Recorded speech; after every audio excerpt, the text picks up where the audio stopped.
Presidential Broadcast Service Radyo Pilipinas. Radyo Publiko. ng Bagong Pilipinas para sa Bagong Pilipino.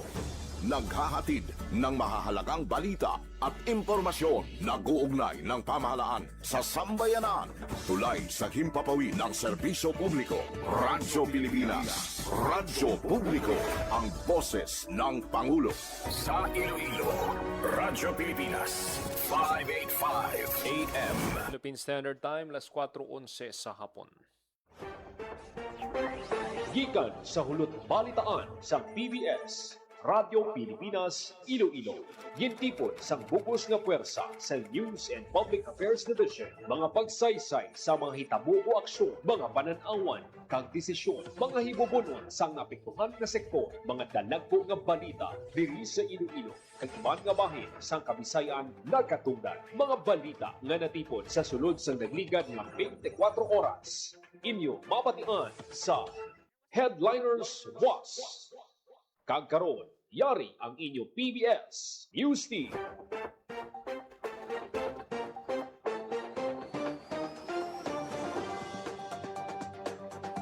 Mayong hapon, ini ang Headliners Boss. Miyerkules, Agosto 12, tuig 2026. Sinang inyo tag balita, Joseph Paul Noblesa Tarosa, kagkaroon sa mga pangulong dinalan. 25 ka benepisyaryo sang walang gutom program sa Western Visayas nagkuha sa mga pagkaon bilang kabahin sang 7th Food Redemption Month. 330 ka spes kag cash for work beneficiary sa Negros Occidental nagbaton sang benepisyo halin sa Kapitolyo. WVMC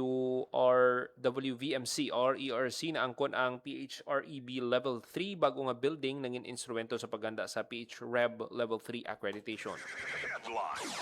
Iloilo yara sa disaster mode kontra RSSI infestation. 305 ka pulis ang ICPO gin paidalom sa mandatory drug test. Kagkaroon sa detalye na sang aton mga balita. Radyo Pilipinas News. 25 ka benepisyaryo sa walang gutom program sa Western Visayas nagkuha sa mga pagkaon bilang kabahin sang 7th Food Redemption Month. Detalye sa balita, Marian Grace. Radyo Pilipinas. Radyo Pilipinas. Report. Nagkuha sang ila supply nga mga pagkaon ang masobra 25,000 nga benepisyaryo sang walang gutom program sa Department of Social Welfare and Development Field Office 6 para sa ikapito nga Food Redemption Month. Kinhiwat ang Food Redemption humanin Hulyo 14 tubtob Agosto 12 kung sa diin kinusara sa mga benepisyaryo gikan sa Antique, Capiz kag Iloilo ang ilo food credits. Sa idalom sang programa, nagabaton sang 3,000 pesos nga food assistance ang mga benepisyaryo nga ginapasulod sa ila electronic benefit transfer o kon EBT card nga amo ginagamit sa pag-redeem sang food assistance kada bulan. Sandig sa Executive Order No. 44 ni Presidente Ferdinand R. Marcos Jr., tinutuyo sang food stamp nga panubuo ng incidence sang involuntary hunger nga gina-eksperyensyahan sang low-income household pinaagi sa provision sang monetary-based assistance. Samtang kaduman sang food redemption, nagbaton man ang mga benepisyaryo sang one-time assistance nga 2,000 pesos sa idalom sang Unified Package for Livelihoods, Industry, Food and Transport o Uplift Program. Para sa Bagong Pilipinas, Marian Grace Aranyata, Radyo Pilipinas, Radyo Publiko. Radyo Pilipinas News. 330 ka spes kag cash for work beneficiary sa Negros Occidental nagbaton sang benepisyo halin sa Kapitolyo. Detalye sang balita, JP Herbas. Radyo Pilipinas. Radyo Pilipinas. Report. Nagbaton sa kapin 1.94 million pesos nga gintingog nga benepisyo ang 330 ka benepisyaryo sa Special Program for Employment of Students o KUNSPES kag Cash for Work Program sang Negros Occidental Provincial Government. Sa nasambit nga numero sang benepisyaryo, 180 ka pamatanon ang kabahin sang SPES nga nagbaton sang tig 12,782 pesos kag 80 sentimos bilang sweldo sa ila 20 kadlaw nga pagtrabaho. Ang mga benepisyaryo sang SPES naghalin sa Hinubaan, Ibi Magalona, Valladolid, Hinigaran, San Enrique, Candoni, Isabela, Ilog, Manapla, Moises Padilla, Kawayan kag Calatrava kag nagtrabaho sila tag sa kalukal nga panguluhan. Samtang 562,500 pesos ang ginhatag para sa 150 ka benepisyaryo sang Cash for Work Program nga naghalin sa naglain-laing nga banwa kag syudad sa probinsya. Ang mga benepisyaryo sang Cash for Work kinhatagan sang 3,750 kada isa o kundi 150 pesos para sa kada 4 ka oras kapag trabaho sa sulod sang 15 kadlaw. Naghalin ang mga benepisyaryo sang Cash for Work sa mga syudad sang Bago, Himamaylan, Sagay, San Carlos, Silay, Victorias, Cadiz, Escalante, Kabangkalan, kag Talisay, kag sa mga banwa sang Hinigaran, Moises Padilla, Murcia, Pontevedra, Binalbagan, Ibi Magalona, kag Ilog. Para sa Bagong Pilipinas, JP Hervas, Radyo Pilipinas, Radyo Publiko. Radyo Pilipinas News. RERC na angkon ng PCHERP Level 3 bagong building ng instrumento sa paghanda sa Level 3 accreditation. Detalye sa balita, Marian Grace Erenieta. Radyo Pilipinas. Radyo Pilipinas. Report. Nakaangkon sang Philippine Health Research Ethics Board o PREB Level 3 ang Research Ethics Review Committee o RERC sang Western Visayas Medical Center o WVMC sa sulod sang isa ka tuig humalin Agosto 11 sining nga tuig tubib Agosto 10 tuig 2027. Ang maayo nga balita ginanunsyo ni Dr. Jobert Villanueva, chairperson sang RERC sang WVMC, kadungan sang inaugurasyon sang Building H sang WVMC sang Miyerkules Agosto 12. Sa iya mensahe, dako ang pagpasalamat ni Dr. Villanueva bangod pinaagi sa bago nga building nga among ila permanente nga opisina, nakahanda sila para sa PREB Level 3 accreditation. Gimpahayag pa niya nga silang una nga unit nga nagamit sa bago nga gininaugurahan nga Building H bilang preparasyon sa ila accreditation halin sa PREB Level 2, padulong sa PREB Level 3 kag sa Forum of Ethical Review Committees in Asia and the Western Pacific Region o CONFERCAP. Dugang pa niya, isa sa mga pagpanghangkat niya ilagi na pangatubang sang una sa paglabot sa PREB Level 3 ang mga kakulang sa permanenteng opisina para sa RERC. Sa ikatatlo nga panalgan sa bago nga gininaugurahan nga Building H nga amo ang daan nga opisina sa Department of Health Western Visayas ang gin-dedicate bilang Research and Training Center. Diri gimpahamtang ang RERC, Professional Education, Training and Research Unit, Hospital Library, Research Development Unit kag mga conference room. Bangod nga accredited na sa Level 3, sarang na maka-review sang tanan nga sahi sang panalausaw ang WVMC, lakip ang mga pagtuon nga required sang aplikasyon para sa marketing authorization sang pagkaon, drugs and devices sang regulatory agency. We are the first to house in this three-story building called Building H last April 2026. The reason was we are preparing for the accreditation of the Philippine Health Research Ethics Board from Level 2 to PREB Level 3 and the Forum of Ethical Review Committees in Asia and Western Pacific Region or FERCAP. So during the accreditation proper, we were commended by our accreditors for having an amazing and brand new office. It's not an office actually, but it's a research ethics committee complex. So that's one point for us. And after more than 3 months of waiting for compliance and everything for their recommendation, we received the most awaited result yesterday afternoon. We were granted the PREB Level 3 for 1 year. Nabatian ang kabayan sa pahayag ni Dr. Villanueva. Para sa Bagong Pilipinas, Marian Grace Ereniata, Radyo Pilipinas, Radyo Publiko. Radyo Pilipinas. Radyo Pilipinas News. Iloilo yara sa disaster mode kontra RSSI infestation. Detalye sang balita, Hope. Radyo Pilipinas. Radyo Pilipinas. Report. Yara sa disaster mode ang Iloilo Provincial Government sa pagsabat sang pagpameste sang Red Stripe Soft Scale Insect o kon RSSI sa mga katubuhan sa probinsya. Suno kay Iloilo Governor Arthur Defensor Jr., kinahanglan ang gilayon nga aksyon na gud mapunggan ang padayon nga paglaptas ang peste kag mahagan-hagan ang mga halit sa mga mangunguma. Sandig sa datos ang provincial government, masobra 7,000 hectares ang katubuhan sa probinsya ang apektado karon sang RSSI.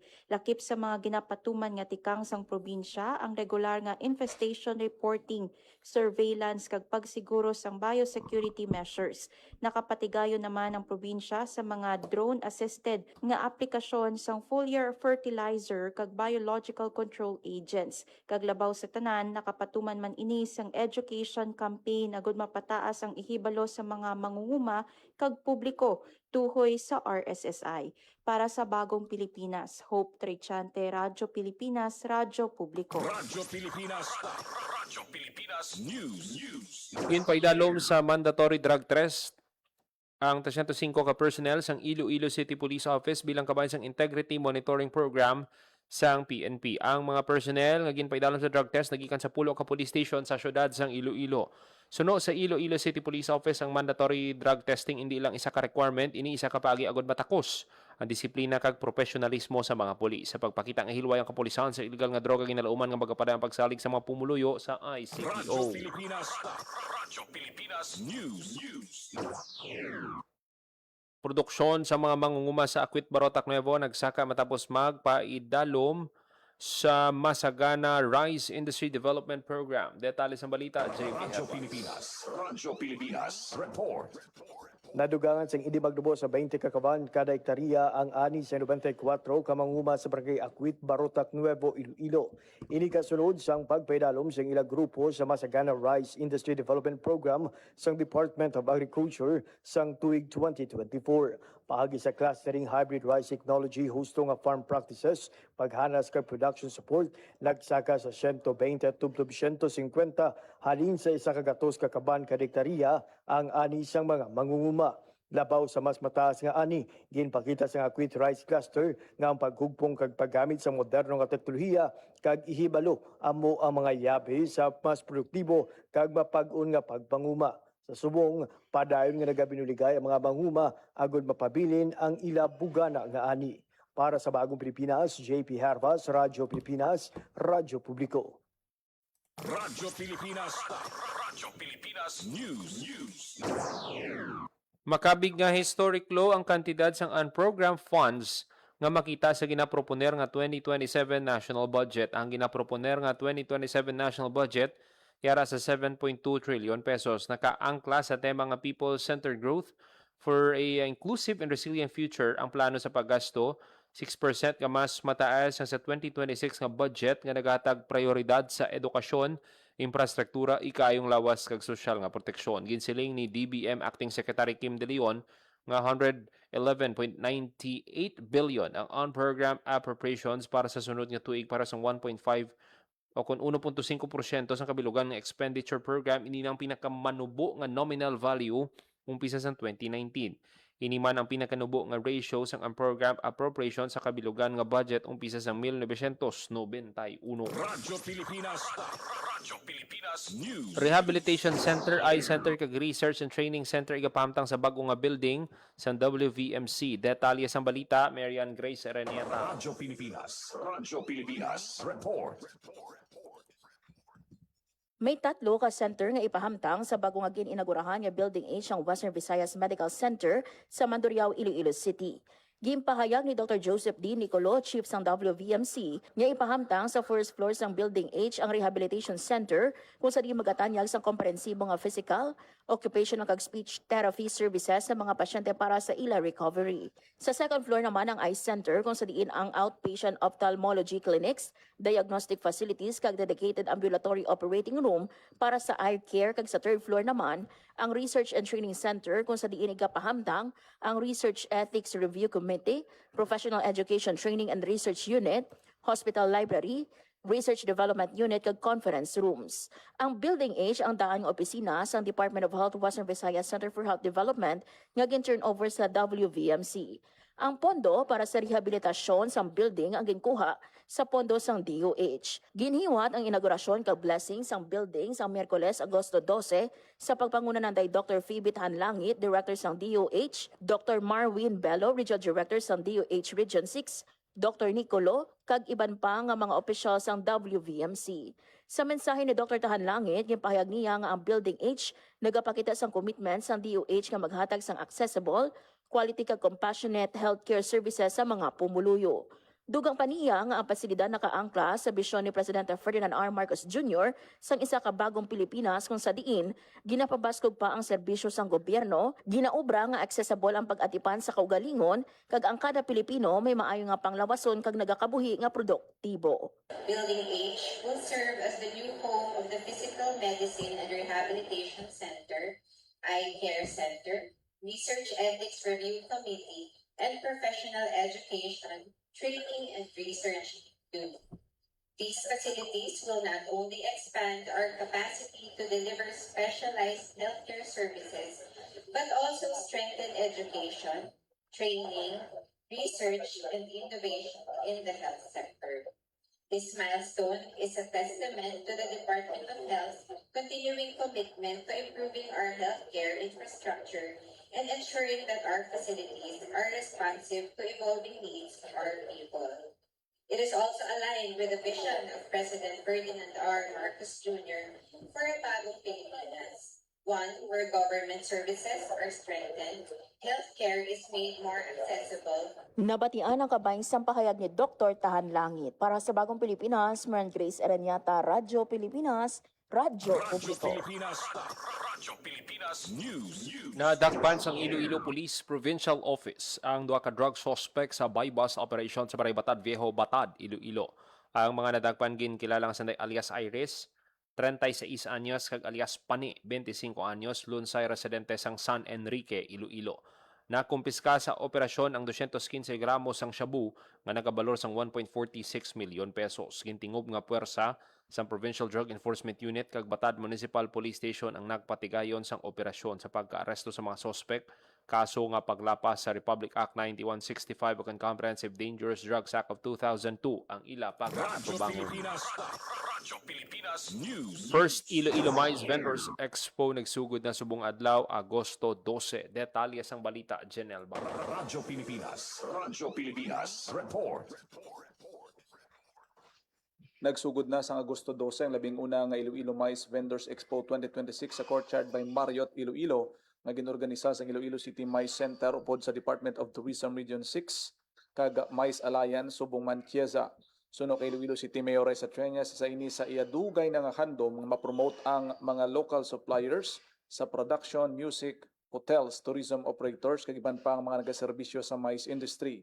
Pagi sa expo, maging one-stop shop naman para sa mga event organizers kag mga local suppliers nga mapakita ang ila kapasidad kag makahatag sang diskwento para sa mas dako nga savings sa mga nagaplano sang conventions meeting kag komperensya. Dugang man ni Treñas may mga tinion nga nagakuha pa sa suppliers sa rin sa Manila ang mga event organizers gani pinaagi sining expo mas makilala man ang mga local MSMEs kag suppliers kag mas madamo nga maize events ang madala sa Iloilo City.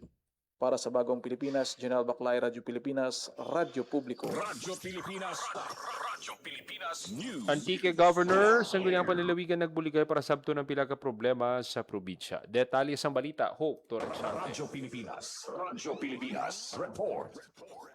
Nagsapol Sunday Governor Paulo Javier, Vice Governor Genevieve Lim Reyes, kag mga miyembro sang sangguniang panlalawigan para istoryahan ang pila ka mga importante nga tupiko lakip na ang pagpabaskog sang koordinasyon sang ehekutibo kag lehislatura.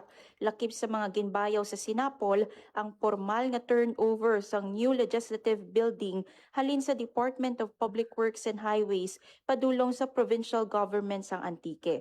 Sa pihak nga ginbuksan na ang edipisyo sang Enero 2021 pa, wala pa ini formal nga na turnover sa provincial government. Bangod sini, hindi pa mahimo sang probinsya ang mga nagakaigo nga improvements kag repair sa building. Ginhangkat man ni Javier ang mga miyembro sang provincial board nga tapuson ang ginaduso nga pag-amyenda sang Provincial Tourism Code para mapabaskog ang turismo sa probinsya. Para sa Bagong Pilipinas, Hope Trichante, Radyo Pilipinas, Radyo Publiko. Sa ibang panaton nga balita, Colorum van sa Ibahay Aklan nakob sang LTO Region 6 driver nagtuyo pa nga malagyo kag nagpalagas pa sa LTO Enforcement Team. Detalye sang balita, Jenel Baclay. Nadakpan sa mga law enforcers ang Land Transportation Office Region 6 ang isa ka Colorum van matapos maaktuhan sa otoridad nga nagapamasahero bisan wala sang prangkisa sa banwa sang Ibahay Aklan. Sa tubang sang Ibahay Public Market na aktuhan nga nagpasakay sang pasahero ang driver apang sang gininspeksyon sang LTO personnel. Giliyo naging padalagan sang driver ang van kargang iya 7 ka mga pasahero kadam-an mga estudyante. Ginlagas pa sang otoridad ang van kag naabtan sa bahin sang barangay Kapilihan. Ginako naman sang driver nga wala sang prangkisa ang iya salakyan nga may ruta Ibahay Nabas Katiklan. Gin-impound naman ang van kay nagpangatubang sang kaso ang driver. Santo sa datos sang Land Transportation Office 6, naglabot na sa 160 ka mga kolorom vehicles ang ilan natigay ng madakpan sa bilog ng Western Visayas halin sa bulan sang Enero. Para sa Bagong Pilipinas, General Baclay, Radyo Pilipinas, Radyo Publiko. Radyo Pilipinas News. Pasilong programa kon pabalay sa pamilyang Ilonggo ginlonsar sang Iloilo City Government. Detalye sang balita, Janelle Baclay. Radyo Pilipinas Report. Ginlunsar subong adlaw, Agosto 12, ang pasilong programa kung pabalay para sa pamilyang Ilonggo sang Iloilo City Government. Sa seremonya ginhiwat sa Plaza Libertad, ginpangunahan ni Iloilo City Mayor Raisa Treñas ang pag-award sa pila ka mga benepisyaryo sang Citywide Housing Initiative sang Iloilo City Government para sa disente kag kasarangan nga presyo sang puluyan para sa mga Ilonggo. Kabahin sang Rising Livability Pillar sang Rise to Action Roadmap ni Mayor Raisa Treñas, ang pasilong ang oportunidad nga makahatag sang balay kag permanente nga puluyan sa mga kwalipikado nga benepisyaryo. Dugang pa sang alkalde, hindi lang puluyan kundi lakip man ang livelihood opportunities, edukasyon, healthcare kag capability building ang igatanyag sang programa. Sa mensahe sang alkalde ginpayag man sini nga sa mga condominium projects sang syudad may igapain man nga alokasyon para sa mga manunudlo kag uniform personnel bilang kabahin sang city housing efforts para sa working class. Sana, sige-sige na lang wala ka mapundar. Tias na san uka sa amuna nga sitwasyon. Amoy na nga permi ko gid ginahambal kay Peter, let us break the cycle of poverty through our housing projects. Sa kabilugan ng pasilong, meron 46 ka mga relocation sites and resettlements, 63 ka homeowners association, 6 ka mga federasyon, kag 27 ka mga youth organization. Gindayaw naman ni Regional Director Eva Maria Marfil sang Department of Human Settlement and Urban Development o Condisod Region 6 ang agresibo nga tikang sang syudad sa pagpauswag sang housing projects nga nasanto naman sa long-term vision sa administrasyon ni Presidente Bongbong Marcos Jr. Para sa Bagong Pilipinas, General Baclay, Radyo Pilipinas, Radyo Publiko. Radyo Pilipinas News. 18 ka entry sa pelikula Grario, libre nga malantaw sang publiko. Detalye sang balita, JP. Radyo Pilipinas Report. Libre nga balantaw sa publiko ang 18 ka pelikula sa mga pamatanon sa rehiyon nga nagpasakop sa Pelikula Agrario sa Department of Agrarian Reform.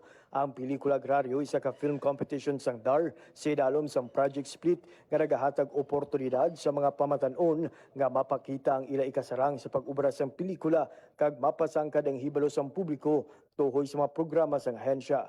Sino kay Candelaria Ohaldon, OIC Assistant Regional Director for Support to Operations and Legal sang DAR Western Visayas. Hiwato ng free screening sa mga pelikula sugod Agosto 12 tubtub 14 sa Cinematheque Center Iloilo kag igatanyag ini sa first come first serve basis. Ginkalipay man ni Uhaldon nga nagdoble ang numero sa mga entries karong nga tuig halin sa siyam lang ka pelikula sang tuig 2025.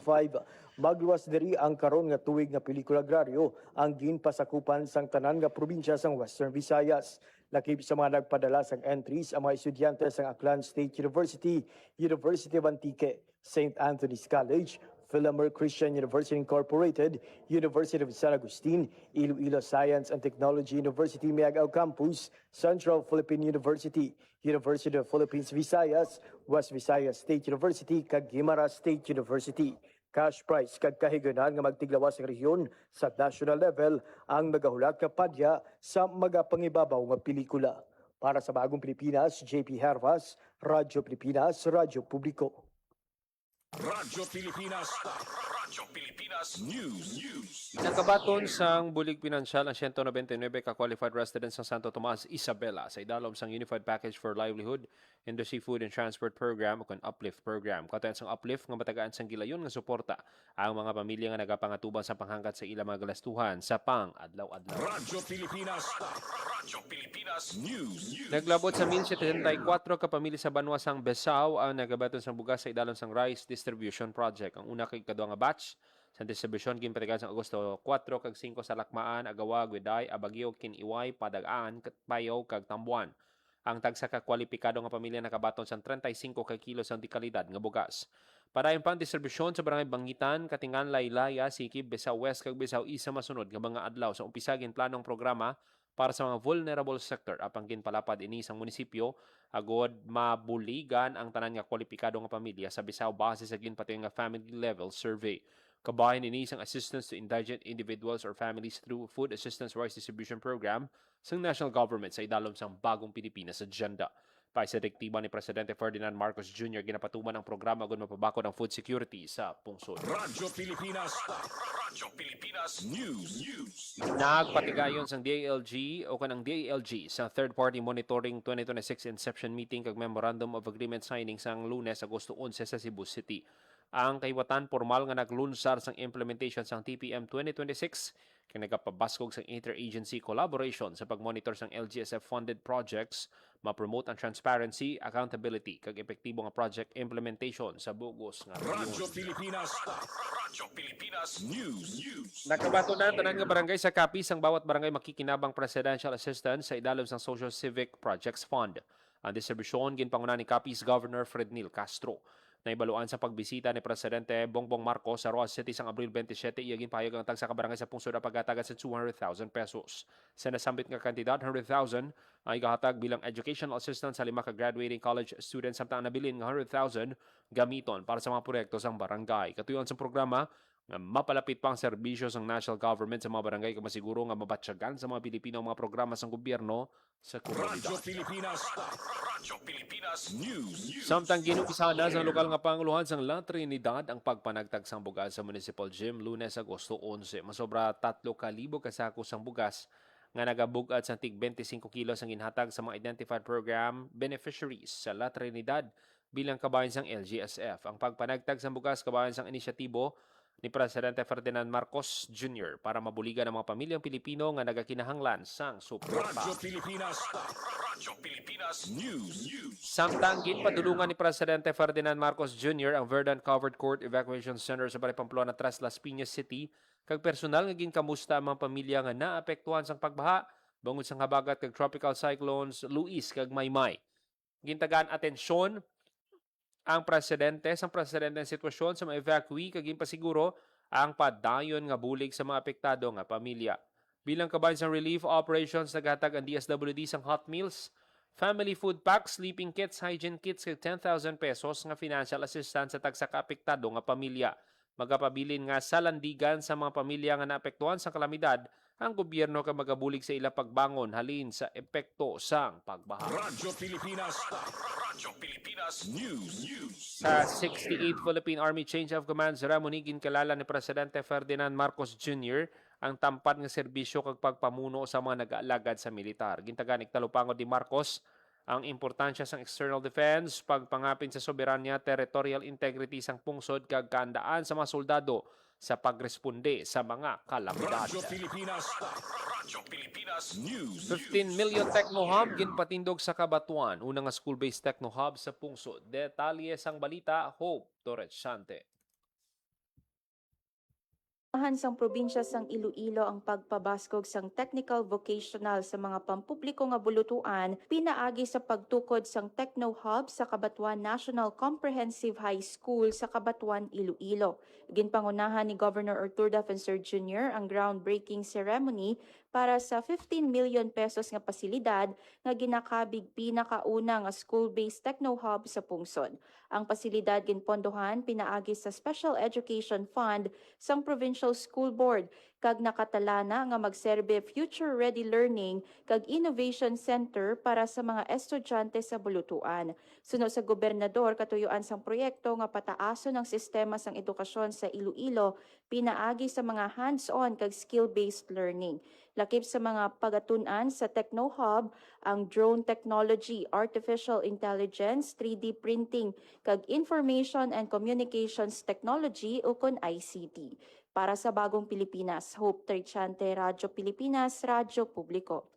Radyo Pilipinas. Radyo Pilipinas News. Philippine Standard Time, alas 4:40 sa hapon.